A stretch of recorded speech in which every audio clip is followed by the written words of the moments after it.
último episódio, a ECW preparou o terreno para o que acontecerá no episódio de hoje. Mark Henry se aliou a Tony Atlas e reteve o título contra Tommy Dreamer, tendo uma considerável ajuda de Colin Delaney. No campo criativo, novos nomes chegaram para agregar ao plantel. Uns ficaram e outros foram embora tão rápido quanto a defesa do Chavo na WrestleMania. Hoje nós seguiremos rumo ao SummerSlam, com mais algumas mudanças fundamentais acontecendo na programação. Isso e muito mais você confere a partir de agora no mais novo episódio da série A História da ECW.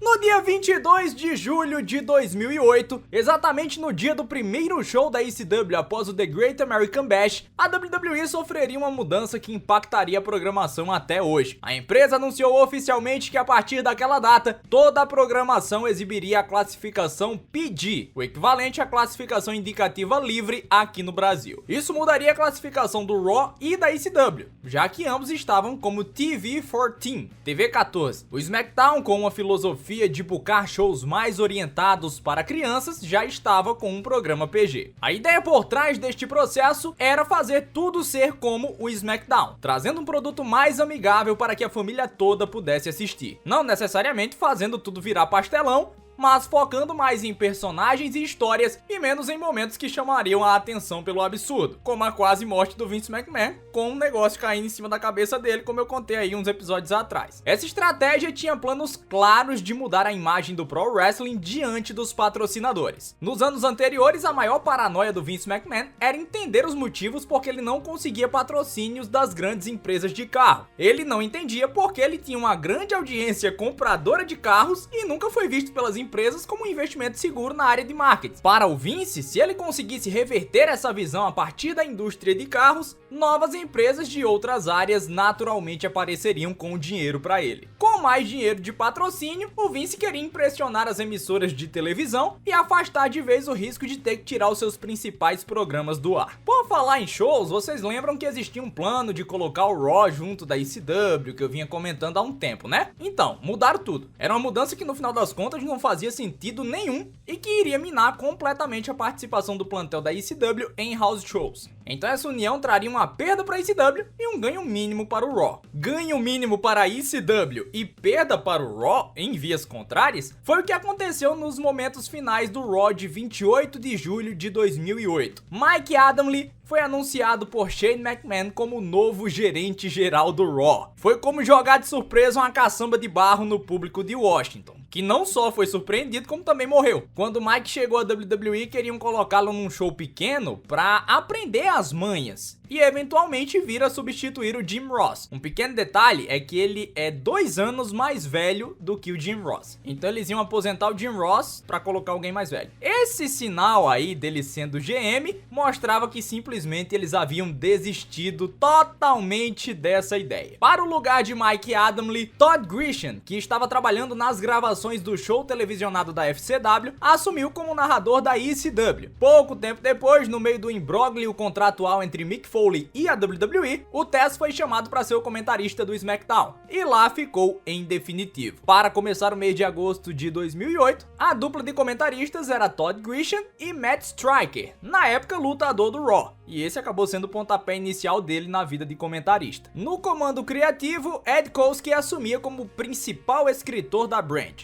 que começava a fazer bons números, principalmente por conta da presença de Matt Hardy e Hornswoggle, que chamavam a atenção do público infanto-juvenil. Então não era de todo ruim o fato de ter a presença do Hornswoggle na brand se você desconsiderar coisas de pouca relevância, como o wrestling, por exemplo. Fechando as novidades que a brand poderia oferecer, o Terry Long apresentou no primeiro show após o The Great American Bash o mais novo ECW Championship, tentando desvincular totalmente a brand ECW da empresa ECW. Tudo isso para poucos minutos depois o Tony Atlas tentar, diante do público da Filadélfia, conseguir um pop barato falando da história da ECW original. Todas as vezes no decorrer desses próximos episódios sempre vai aparecer um ECW Original para derrubar toda e qualquer ideia de renovação. Se a brand estivesse em 2021, ainda existiriam os ECW Originals, trazendo a imagem da ECW da década de 90 para os dias de hoje. E as histórias que se desenhavam no show semanal eram, claro, em torno do ECW Championship. Como Mark Henry reteve com a ajuda do Colin Delaney, o Colin apareceu para explicar os motivos por ter feito isso, e foi completamente tapeado com a ideia de que começaria a trabalhar junto de Mark Henry e Tony Atlas, vistos por ele como o futuro da ECW. O Colin foi usado e continuou perdendo como de costume, ficando preso na área das estrelas derrotadas junto do Armando Estrada, que inclusive não foi demitido justamente por conta do Colin ter o ajudado a vencer uma luta contra o Tommy Dreamer. Enquanto eles brigavam ali na parte de baixo do card, outros nomes começavam a se destacar. Como Braden Walker foi demitido, o Rick Ortiz começou a retomar uma personalidade que era apresentada no território de desenvolvimento por outro rapaz, que consistia em ele ser o cara que enche o saco dando ideias para o Terry Long sobre merchandising e coisas do tipo. E claro, enquanto bradava que estava invicto, mesmo tendo feito apenas uma luta. Carisma ele tinha, faltava o resto.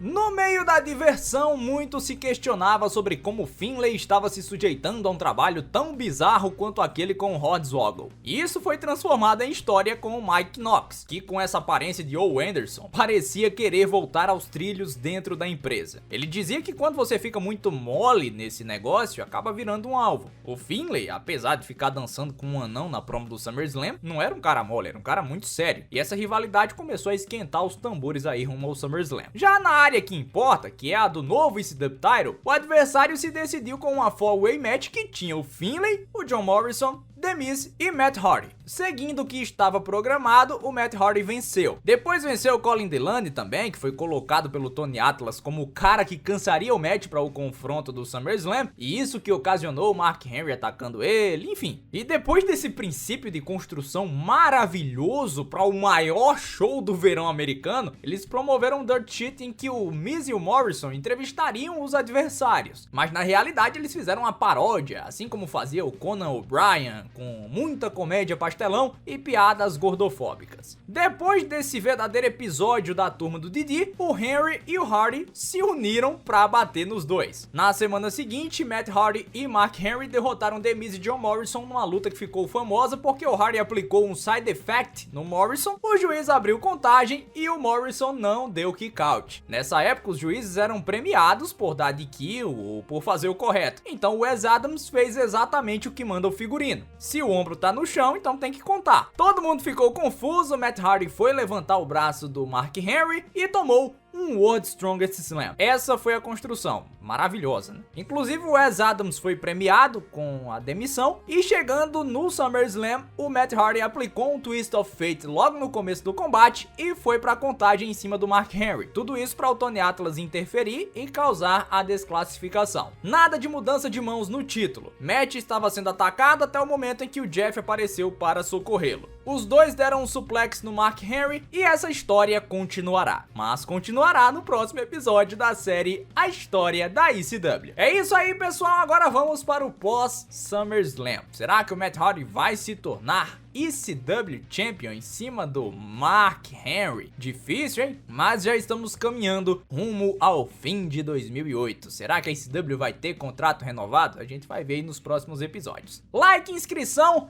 Se você gostou, manda para um amiguinho também, manda a playlist da série que tá aparecendo aqui no card, para que todo mundo possa conhecer o trabalho aqui do Rádio de Pilha Driver, tá bom? Tchau, tchau, galera! Fui!